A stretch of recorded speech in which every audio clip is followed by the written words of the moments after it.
देखिए, तेजस्वी यादव जी के समय में, इनके माता पिता जी के समय में क्या हुआ बिहार जानता है। तो लटकाने भटकाने अटकाने का काम राष्ट्रीय जनता दल के लोग ने किया दरभंगा एम्स को। लेकिन तो मखान का खेती भी एक उद्योग लेकर के आने वाला है मिथिला क्षेत्र में, और उससे लोगों का काफी राहत मिलेगा। लोगों को 10-20 हजार के लिए बाहर नहीं जाना पड़ेगा। 98 स्टेशन विश्व स्तरीय जिसमें अनेक स्टेशन बन रहा है, तो उसमें भी रोजगार लगेगा। बिहार में सरकार बननी है तो केंद्रीय नेतृत्व, एनडीए का जो केंद्रीय नेतृत्व है, वो सारे लोग जब चाहेंगे तब बिहार में जो भी चाहेंगे सो होगा। नमस्कार, लाइव सिटीज देख रहे हैं आप। मेरा नाम है आशुतोष।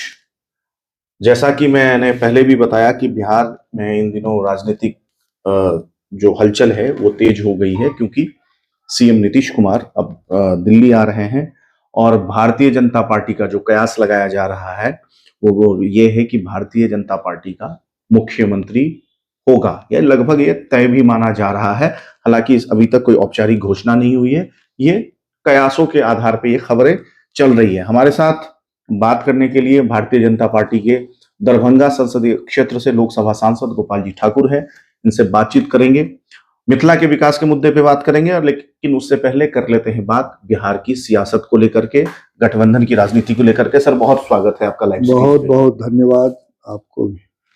सर, अब चूंकि सत्ता हस्तांतरण एक तरीके से कह सकते हैं कि भारतीय जनता पार्टी अब बिहार सरकार में बड़े भाई की भूमिका में आ रही है।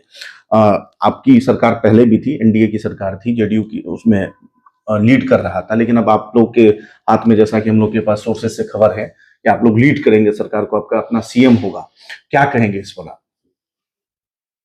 देखिए, हम लोग एनडीए एकजुट होकर के बिहार का चुनाव लड़े हैं और निश्चित रूप से 202 विधायक एनडीए जीत करके आई है, और हम लोग माननीय नीतीश कुमार जी के नेतृत्व में अभी बिहार में सरकार चला रहे हैं। और फिर कुछ यदि होता है ऐसा, तो यह विषय केंद्रीय नेतृत्व का है। इसमें बहुत कुछ हम आपको बताने में सक्षम नहीं है। एक सवाल ये है कि चूंकि नीतीश कुमार तो दिल्ली आ रहे हैं, ये बात तय हो गया, राज्यसभा के सदस्य भी वो चुन लिए गए हैं। आपके जो विरोधी दल हैं, चाहे तेजस्वी यादव हो, राजद वाले हों, और भी जो तमाम विपक्षी एनडीए के जो विपक्षी दल हैं, वो ये कह रहे हैं कि आप लोगों ने वादा किया था 25 से 30 फिर से नीतीश, लेकिन आप लोग पहले ही उन लोग नीतीश कुमार जी को हटा दिए। ऐसा कुछ नहीं है, विपक्षी को बोलने के लिए कुछ है नहीं। एनडीए एकजुट है और एनडीए के शीर्षस्थ लीडर बैठ करके जो भी निर्णय करेंगे वो बिहार के हित में ही होगा। एक बिहार से संबंधित सवाल और पूछ लेता हूं। कानून व्यवस्था को लेकर के तेजस्वी यादव लगातार आपके सरकार पर कई आरोप लगा रहे हैं, कह रहे हैं कि पुलिस का इकबाल, कानून का इकबाल बिहार से खत्म हो गया है। देखिए, बिहार के माननीय नेता प्रतिपक्ष श्रीमान तेजस्वी यादव जी हैं, और उनके माता पिता दोनों सरकार के मुखिया 15 साल तक रहे, और उनके कार्यकाल में क्या स्थितियां थी छुपा हुआ नहीं है। और जब से हमारे माननीय नीतीश कुमार जी के नेतृत्व में एनडीए की सरकार बनी, तब से सुशासन और लॉ एंड ऑर्डर दुरुस्त करने का काम, किसी ने बिहार को पटरी पर लाने का काम किया तो वह है माननीय नीतीश कुमार जी। एक सवाल, एक छोटा सा सवाल और पूछ लेता हूं। सवाल यह है कि बीजेपी का मुख्यमंत्री बनेगा तो आप लोग खुश तो होंगे ना? मतलब अब सरकार बन रही है आपकी, और माननीय नीतीश कुमार जी मुख्यमंत्री थे तो हम लोग ना खुश थे क्या? नहीं, अब खुशी। अरे हम लोग तो खुशी खुशी नीतीश कुमार जी के नेतृत्व में एनडीए की सरकार दशकों चलाने का काम किया है, और पटरी पर बिहार को लाने का काम किया है, और बिहार में सुशासन स्थापित करने का काम किया, और आज चौतरफा विकास हमारे माननीय मुख्यमंत्री नीतीश कुमार जी के नेतृत्व में हुआ है और आगे भी एनडीए के नेतृत्व जो बैठ करके निर्णय लेंगे वह होगा। चलिए ठीक है। अब थोड़ा सा ना मैं मिथिला क्षेत्र से सवाल पूछ लेता हूं। देखिए, दरभंगा एम्स जो कि उत्तर बिहार और पूरे मिथिला की अगर बात करें तो एक बहुत बड़ी उम्मीद थी, चुनाव में घोषणाएं हुई, उसके बाद एम्स बनने में इतना समय लग रहा है। आपके विपक्षी नेता कह रहे हैं कि और तेजस्वी यादव तो विशेष तौर पे कहते हैं कि बस भाजपा वालों को चुनाव के समय में तमाम वादे करने याद आते हैं, चुनाव खत्म, वादे भूल जाओ। देखिए, तेजस्वी यादव जी के समय में, इनके माता पिता जी के समय में क्या हुआ बिहार जानता है। और जब एनडीए की सरकार केंद्र में श्रद्धेय अटल बिहारी वाजपेयी जी के नेतृत्व में बनी तो संपूर्ण मिथिला जो दो भाग में बटा था उसको श्रद्धेय वाजपेयी जी जाकर के जोड़ने का काम किया। और जिस कोसी रेल महासेतु के लिए उन्होंने शिलान्यास वाजपेयी जी किए तो उसमें तो यूपीए की सरकार 2004 में बनी तो कहाँ नहीं हो पाया। लेकिन आज 88 साल बाद देश के यशस्वी प्रधानमंत्री नरेंद्र भाई मोदी जी के नेतृत्व में 516 करोड़ की लागत से आज कोसी पर रेल महासेतु 88 साल बाद बन के तैयार हुआ है और मिथिला रेल के माध्यम से एकजुट हो सका। तो ये लोग तो कभी कुछ किए नहीं। अब जब ये लोग कुछ किए नहीं तो इन लोगों को बोलने का राइट क्या है? विकास का मतलब एनडीए और हमारे देश के यशस्वी प्रधानमंत्री नरेंद्र भाई मोदी जो काम अभी मिथिला में कर रहे हैं वह भूतो न भविष्यति। अभी भी आज मुझे लोकसभा के अंदर बोलने का अवसर मिला 1 मिनट का, तो हमने कहा जो देश के यशस्वी प्रधानमंत्री जी के नेतृत्व में आज इस मिथिला क्षेत्र में जो काम हो रहा है वह भूतो न भविष्यति। इसलिए कहते हैं जहां पर यूपीए और कांग्रेस की सरकार में 60-65 वर्ष में इस देश में एक एम्स बना, वहां श्रद्धेय वाजपेयी जी के समय में 5 एम्स बना और अभी नरेंद्र भाई मोदी जी के नेतृत्व में 23 एम्स बन रहा है या बन के तैयार हुआ है। और दरभंगा तो काफी तेजी गति से बन रहा है एम्स। और जब दरभंगा का एम्स बनेगा तो निश्चित रूप से उत्तर बिहार के 8.5 करोड़ आबादी जब तक सृष्टि रहेगी तब तक लोगों को लाभ मिलेगा। नेपाल के 14 जिला के लोग उससे लाभ लेंगे और पश्चिम बंगाल के 5 जिला के लोग उसमें लाभ लेंगे। तो निश्चित रूप से 15 सितंबर 2020 माननीय प्रधानमंत्री नरेंद्र भाई मोदी अपने कैबिनेट से 1264 करोड़ करके दिए थे और फिर परसों माननीय प्रधानमंत्री जी फिर से उसमें 700 करोड़ रुपया अपने कैबिनेट करके बढ़ोतरी दिए। अब 2000 करोड़ की लागत से दरभंगा का एम्स बनेगा और निश्चित रूप से लाखों लोगों को रोजगार भी मिलेगा और करोड़ों का इलाज भी होगा। सर, लेकिन जो विरोधी लोग हैं वो आपके पे ये सवाल उठाते हैं कि इतने साल से, मतलब बिहार विधानसभा चुनाव से पहले, फिर बिहार लोकसभा चुनाव से माफी चाहता हूं, देश के लोकसभा चुनाव से पहले और उससे भी कुछ वर्ष पहले से एम्स की लगातार बातें हो रही है, लेकिन अब तक सिर्फ एक गेट तक तैयार हुआ है। आखिर मतलब इस काम में इतनी धीमी गति से काम क्यों चल रहा है? नहीं, धीमी गति का कारण रहा जो सबसे पहले 14-15 के बजट में एम्स का निर्णय प्रधानमंत्री जी किए जो बिहार में दूसरा एम्स देंगे। देश के अंदर किसी राज्य में 2 एम्स नहीं है और बिहार को 2 एम्स देने का काम किए। तो राज्य में जब तेजस्वी जी सरकार में आ जाते थे तो इसको भटकाने का काम करते थे। जब जमीन मिल जाता था तो तेजस्वी जी के पार्टी के नेता कहते थे यहाँ नहीं आप बनने देंगे एम्स। तो इसके लिए कौन नेता थे? किसी का नाम? इसी के चलते प्रेस करके बोले थे। आप दरभंगा में जो लोग प्रेस किए थे आप बता दीजिए तो लोग प्रेस करके कहा जो अब इसमें इस जमीन पर एम्स नहीं बनेगा।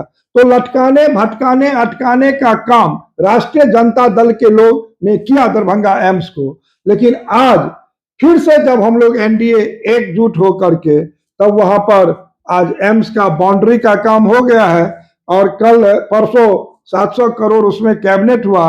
अब इसका तुरंत तेज गति से उस एम्स का काम प्रारंभ हो जाएगा। क्या अगले चुनाव से पहले, चूंकि लोकसभा चुनाव पहले आएगा, तो अगले लोकसभा चुनाव से पहले ये माना जा सकता है कि आधी बिहार की जो आबादी है वो दरभंगा, मतलब दरभंगा क्षेत्र से जुड़ा हुआ जितना भी आबादी है, जिन जिन जिलों का, वो एम्स में अपना इलाज करा सकेंगे? देखिए, दरभंगा एम्स को बनने में निश्चित रूप से सुव्यवस्थित होने में समय लगेगा, लेकिन देश के यशस्वी स्वास्थ्य मंत्री आदरणीय जेपी नड्डा जी आज उसी दरभंगा के धरती पर आज सुपर स्पेशलिटी अस्पताल बना करके उद्घाटन करने का काम किए हैं। मुजफ्फरपुर में बना है सुपर स्पेशलिटी अस्पताल, भागलपुर में बना और गया में बना। तो कुल मिलाकर के और कई हर जिले में जो एनडीए गवर्नमेंट का मानना है, जो मेडिकल कॉलेज हो, इंजीनियरिंग कॉलेज, वो भी हो रहा है। और सबसे बड़ी बात है, जो मुजफ्फरपुर में सबसे बड़ा कैंसर अस्पताल भारत के यशस्वी प्रधानमंत्री नरेंद्र भाई मोदी जी के नेतृत्व में बन के तैयार हुआ है, अब उसका जल्द में उद्घाटन भी हो जाएगा। तो स्वास्थ्य को लेकर के हमारे प्रधानमंत्री और स्वास्थ्य मंत्री बराबर चिंतित रहते हैं, जो अधिक से अधिक लोगों को लाभ उसका मिले। लेकिन जहां तक दरभंगा एम्स की बात है, उसमें हम चाहेंगे जो अगला सत्र से एमबीबीएस का पढ़ाई शुरू हो जाए, उसका प्रयास मेरा चल रहा है। चलिए, अब एक दो चीज और पूछ लेता हूं मैं। देखिए, 10-12 साल से आपकी सरकार है, 12 साल से लगभग में केंद्र में, उसके बाद लगभग 18-19 साल महागठबंधन वाला पीरियड हटा दें तो बिहार में आपके सहयोगी के साथ आपकी सरकार चल रही है। रोज बिहार में एक पलायन बहुत बड़ा समस्या है, और आप जिस क्षेत्र को प्रतिनिधित्व करते हैं वहां पे सबसे ज्यादा पलायन होता है। रोजगार को लेकर के बिहार सरकार संवेदनशील उस स्तर पर नहीं दिखाई देती, ऐसा क्यों है? बिहार सरकार संवेदनशील है और निश्चित रूप से कांग्रेस राजद के शासन काल में, चाहे अशोक पेपर मिल की आप बात करें तो इन लोगों ने बंद किया, सकरी चीनी मिल बंद किया, रैयाम चीनी मिल, लोहार चीनी मिल, पंडोल सूता मिल, सारे उद्योग को इन लोगों ने बंद करने का काम किया। बरौनी फर्टिलाइजर बंद था, और देश के यशस्वी प्रधानमंत्री नरेंद्र भाई मोदी बरौनी 2-2 बार जाकर के उस फर्टिलाइजर को चालू करने का काम किया है। और अब तो रैयाम हो या सकरी चीनी मिल हो, सारे चीनी मिलों के लिए बिहार सरकार काफी संवेदनशील है और सब पर अब काम प्रारंभ होने के कगार पर। एक सवाल जोड़ देता हूं। देखिए, तेजस्वी यादव, नेता प्रतिपक्ष बिहार विधानसभा, उन्होंने कहा कि बिहार में जितनी भी एथेनॉल की फैक्ट्री थी, क्योंकि आपकी पार्टी इस पे बहुत जोर देके इसका प्रचार प्रसार करती है, आपकी सरकार बहुत प्रचार प्रसार करती है, एथेनॉल की फैक्ट्री बंद होने के कगार पे आ गए हैं बिहार में। जो एक तो रोजगार था नहीं, जो कुछ रोजगार सृजन हुआ था, वो भी अब खत्म हो रहे हैं। देखिए, जहां तक रोजगार की बात है, आज दरभंगा एम्स बनेगा तो 1 लाख लोगों को रोजगार मिलेगा लगभग। बिहार में दूसरा आईटी पार्क दरभंगा में बना है, सैकड़ों लोगों को रोजगार मिलेगा। दरभंगा में एयरपोर्ट, अंतरराष्ट्रीय एयरपोर्ट बनने जा रही है, उसमें हजारों लोगों को रोजगार मिलेगा।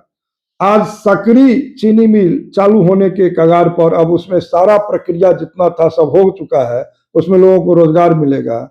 आज दरभंगा सुपर स्पेशलिटी अस्पताल बन के तैयार हुआ, या जितने हम कहे तो सब में रोजगार सृजन हो रहा है। आज आप देखिए, जो बाढ़ के लिए मिथिला क्षेत्र में आज तक कुछ नहीं हुआ, लेकिन हमारे वित्त मंत्री आदरणीय निर्मला सीतारमण जी दरभंगा मधुबनी का दौरा किए थे, और लोकसभा में पिछले बजट में 11,500 करोड़ रुपया बाढ़ के निदान के लिए दिए। वहीं पश्चिमी कोसी तटबंध के लिए 6,000 करोड़ रुपया देने का काम किए।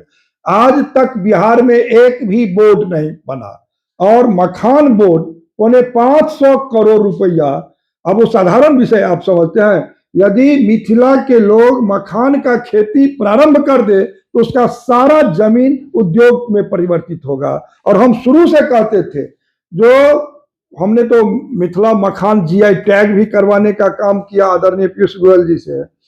तो मखान का खेती जब मिथिला के लोग करेंगे, अभी 1000 से 2000 का किलो मिल रहा है, और जब अंतरराष्ट्रीय एयरपोर्ट का निर्माण हमारा हो जाता है दरभंगा, तो वहां से सारे विदेश में जब जाना शुरू हो जाएगा, तो हम कहते हैं जो मखान का दाम कितना बढ़ेगा। तो मखान का खेती भी एक उद्योग लेकर के आने वाला है मिथिला क्षेत्र में, और उससे लोगों का काफी राहत मिलेगा। लोगों को 10-20 हजार के लिए बाहर नहीं जाना पड़ेगा। हम तो कहें, रेलवे विभाग में भी कहें, जो आप जितना जमीन रेलवे का है आप बेरोजगार को दें एग्रीमेंट करा करके, और वो खेती करे। और कुल मिला करके आज जो अभी मिथिला क्षेत्र में काम हो रहा है, तो रेलवे में क्या काम हुआ था, 88 साल बाद कोसी महासेतु हुआ, 48 साल बाद सकरी हसनपुर रेल लाइन का काम अब चल रहा है, दरभंगा समस्तीपुर दोहरीकरण अब बन के तैयार हुआ है, अब हम उसका उद्घाटन कराने वाले हैं। हजारों करोड़ की लागत से दोहरीकरण हुआ है। आज 4552 करोड़ रुपया नरकटियागंज से दरभंगा रक्सौल दोहरीकरण का काम प्रारंभ हुआ है। आज दरभंगा में वर्ल्ड क्लास स्टेशन 340 लगभग करोड़ की लागत से बनने जा रहा है, 5 तल्ला। आज अमृत भारत स्टेशन 98 स्टेशन बिहार में बनने जा रहा है, और हमारे लहरियासराय, सकरी, आपका सीतामढ़ी वर्ल्ड क्लास स्टेशन बनने जा रहा है, Bapudham Motihari world class station, Muzaffarpur यानी 98 स्टेशन विश्व स्तरीय जिसमें अनेक स्टेशन बन रहा है। तो उसमें भी रोजगार लगेगा, उसमें भी सब तरह का फैसिलिटी दिया है भारत की सरकार। और अभी आप देखिए ना, जो दरभंगा में 10-10 ओवर ब्रिज का निर्माण हो रहा है, लो कॉस्ट आरओबी से लेकर के ओवर। आज तक कहाँ था, कहा रेल मंत्री तो माननीय तेजस्वी जी के पिताजी भी रेल मंत्री रहे, लेकिन हुआ क्या, हुआ तो कुछ नहीं। लेकिन आज आदरणीय प्रधानमंत्री जी के नेतृत्व में आज वो भी हो रहा है। आज बिहार का दूसरा तारामंडल बनके दरभंगा में तैयार हुआ है। आज भी दरभंगा में आपको बता दें, जो आमस दरभंगा बिहार का प्रथम एक्सप्रेसवे 12,500 करोड़ की लागत से आमस से दरभंगा लगभग बनके तैयार हो गया है, हम समझते हैं। और आज जयनगर, जो आपका 53 किलोमीटर जयनगर है, दिल्ली मोड़ से जयनगर, वह भी काम चल रहा है, उस पर भी टेंडर हो चुका है। और मुसरी घरारी दरभंगा और रोसड़ा से 500 करोड़ से 2 लेन, और पूर्णिया पटना आज वो भी लाइन में सारा प्रोसेस हो गया है। आज सिलीगुड़ी गोरखपुर सिलीगुड़ी उस पर भी एक्सप्रेसवे का काम चल रहा। अब तो राष्ट्रीय राजमार्ग के माध्यम से माननीय नितिन गडकरी जी जो काम कर रहे हैं, वहां पर प्रधानमंत्री जी के नेतृत्व में जो काम हो रहा है, वो तो न भविष्य थी। इसीलिए हम कहते हैं, आप अभी 3600 करोड़ की लागत से दरभंगा में गैस पाइपलाइन बिछ रहा है, और हर चूल्हा तक वो गैस पाइपलाइन 3 से 4 साल में सबको चलेगा। मधुबनी में चला जाएगा, शिवहर में, सीतामढ़ी में। आज 1976 ईस्वी में, 1 मिनट, 1976 ईस्वी में दरभंगा आकाशवाणी की स्थापना हुई थी, लेकिन आज तक एफएम नहीं था। अभी दरभंगा से 9 जिला माने एफएम का काम चल रहा है। इसी महीना या अगला महीना में उसका उद्घाटन भी हो जाएगा। आज तक कहाँ था? राष्ट्रीय मखान अनुसंधान केंद्र किसने हटा दिया? अटल जी, श्रद्धेय अटल बिहारी वाजपेयी 2002 में राष्ट्रीय मखाना अनुसंधान केंद्र दरभंगा को दिए, लेकिन 2004 में जब वाजपेयी जी का गवर्नमेंट गया तो किसने हटाया? 2005 में यूपीए सरकार में राष्ट्रीय मखाना केंद्र से राष्ट्रीय हट गया, और राष्ट्रीय हट गया तो डायरेक्टर का पद समाप्त हो गया, वैज्ञानिक वापस हो गया, वहां फंडिंग बंद हो गया। आदरणीय देश के यशस्वी प्रधानमंत्री नरेंद्र भाई मोदी से हम मिलकर के विषय को रखे, तो उस काल के जो कृषि मंत्री थे आदरणीय नरेंद्र सिंह तोमर दरभंगा गए उस राष्ट्रीय मखाना केंद्र पर, और मखाना केंद्र पर जाकर के और फिर से राष्ट्रीय जोड़ने का काम किए। तो आज वहां पर डायरेक्टर, वैज्ञानिक, फंडिंग सब काम हो रहा है। सर एक सवाल है। सवाल यह है कि चूंकि आपने पाइपलाइन की बात की, ठीक है पाइपलाइन बिछ रहा है, लेकिन अभी जो ये परिस्थिति गैस की उत्पन्न हुई है, ये कब तक ठीक हो जाएगा? नहीं, कहीं देखिए, ये लोग गलत फहमी में इसको भरमा रहे हैं। लोग कह रहे कहीं पर सिलेंडर लेकर भागता हुआ नहीं, अफरा तफरी का लोग माहौल ना बनाए, कोई कमी नहीं है। देश के यशस्वी प्रधानमंत्री, देश के पेट्रोलियम मंत्री सब तत्परता पूर्वक लगा हुआ है, कहीं कोई प्रॉब्लम नहीं होगा। आना है कालाबाजारी पर राज्य की सरकार और जिला के प्रशासन सारे लोग देख रहे हैं, विषय उछलने वाला बात नहीं है। कुल मिलाकर के हम जो विषय आप उपलब्धि का बात किए, इसीलिए हम उपलब्धि आपको बता रहे थे। जो आज जितने बिहार के रेल लाइन है सब पर विद्युतीकरण का काम 100% पूरा हो चुका है। आज आप देखें 1 लाख करोड़ से ऊपर राशि 14 से लेकर के और अब तक भारत की सरकार रेलवे को बिहार को देने का काम रेलवे से किया। तो कुल मिलाकर के अभी हर क्षेत्र में जो काम हो रहा है, उत्तर दक्षिण बिहार को जोड़ने के लिए आज राजेंद्र पुल पर 6 लेन बना है कि नहीं बना है नरेंद्र मोदी जी के नेतृत्व में, गांधी सेतु पर काम चल रहा है कि नहीं, दीघा में चल रहा है, मुंगेर बन के तैयार हुआ है कि नहीं। हर क्षेत्र में बिहार में जो भारत की सरकार कर रहा है, चूंकि मिथिला क्षेत्र बहुत पीछे छोड़ दिया कांग्रेस राजद यूपीए की सरकार में, तो विकसित भारत के लिए विकसित मिथिला, विकसित बिहार का होना अति आवश्यक है। इसलिए हर क्षेत्र में आज हमारे देश के यशस्वी गृह मंत्री आदरणीय अमित भाई शाह जी गए हैं, सीतामढ़ी भूमि पूजन किए। मिथिला की बेटी जगत जननी जानकी जगदम्बा सीता के लिए अयोध्या प्रभु श्री राम के मंदिर के तर्ज पर अभी 850 करोड़ से भूमि पूजन हुआ है कि नहीं हुआ है, काम चल रहा है कि नहीं चल रहा है। तो कुल मिला करके आप देखिए ना, जो दरभंगा में अमृत भारत ट्रेन मिला कि नहीं, सहरसा में अमृत भारत ट्रेन मिला है कि नहीं, वंदे भारत ट्रेन पूर्णिया में मिला कि नहीं, हर जगह काफी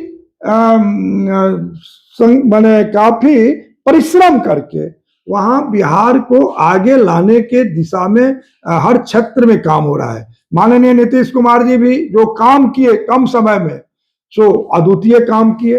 हर क्षेत्र में बिजली पहुंचा, हर क्षेत्र में स्वास्थ्य की व्यवस्था, शिक्षा, सब क्षेत्र में काम हुआ है और काम को कोई रोक नहीं सकता है। अभी हम बाईपास बनाए हैं ककरघट्टी सीसो, और पूरे बिहार में 4 स्टेशन को मेगा प्रोजेक्ट में लिया गया है और अभी ककरघट्टी सीसो 389 करोड़ से बन के तैयार हो गया है।